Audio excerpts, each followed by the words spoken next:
Salam damai sejahtera untuk kita semua. Salam guru penggerak. Pada kesempatan ini, saya Elfrida Nona Asri, calon guru penggerak angkatan 9 dari Kabupaten Sika, Unit Kerja SMPN Pigang, Kecamatan Nalok Barat, akan memaparkan kesimpulan dan refleksi pemikiran Ki Hajar Dewantara pada tugas koneksi antar materi modul 1.1. Saya akan merefleksi diri saya melalui 3 pertanyaan berikut. Yang pertama, apa yang saya percaya tentang murid dan pembelajaran di kelas sebelum saya mempelajari modul 1.1? Yang kedua, apa yang berubah dari pemikiran atau perilaku saya setelah mempelajari modul ini? Dan yang ketiga, apa yang dapat segera saya terapkan lebih baik agar kelas saya mencerminkan pemikiran Ki Hajar Dewantara.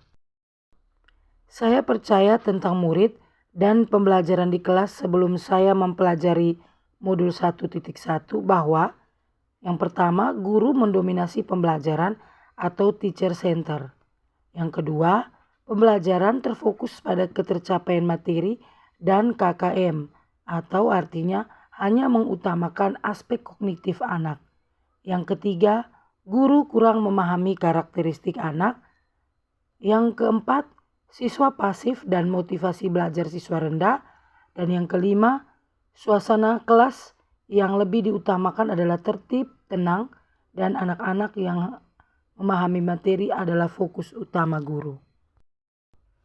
Berikut adalah gambaran suasana kelas saya sebelum saya mempelajari modul 1.1. Siswa lebih cenderung hanya membaca dari buku dan terkesan proses pembelajaran itu hanya terpusat pada guru dan mementingkan penilaian pada kognitif saja. Setelah saya mempelajari modul 1.1, yang berubah dari pemikiran atau perilaku saya antara lain, yang pertama merubah pemikiran saya bahwa guru bukan merupakan satu-satunya sumber belajar. Yang kedua, pembelajaran haruslah berpusat pada anak, agar anak lebih aktif terlibat dalam proses pembelajaran. Dan yang ketiga, menghargai setiap karakteristik belajar anak, karena dengan perbedaan akan menjadikan pembelajaran lebih berwarna. Selain itu, setelah mempelajari modul 1.1 ini, juga dapat merubah perilaku saya antara lain. Yang pertama, mengemas pembelajaran secara menarik agar motivasi belajar siswa meningkat. Yang kedua, memberikan kebebasan kepada anak untuk menyelesaikan setiap tugas sesuai dengan minat, bakat, dan kreativitasnya masing-masing. Dan yang ketiga, lebih cermat melihat bakat anak atau menuntun sesuai kodratnya. Kemudian, agar kelas saya mencerminkan pemikiran Ki Hajar Dewantara, penerapan yang segera akan saya lakukan di kelas antara lain, yang pertama, merancang pembelajaran yang interaktif dan menyenangkan dengan melibatkan peserta didik. Yang kedua, menerapkan pembelajaran berbasis kearifan lokal dan budaya setempat. Yang ketiga, menerapkan konsep merdeka belajar dan mengintegrasikan setiap pembelajaran dengan pencapaian profil pelajar Pancasila. Yang keempat, pembelajaran yang mengutamakan aspek budi pekerti. Yang kelima, menerapkan sistem Among, artinya pendidikan yang menuntun bukan menuntut.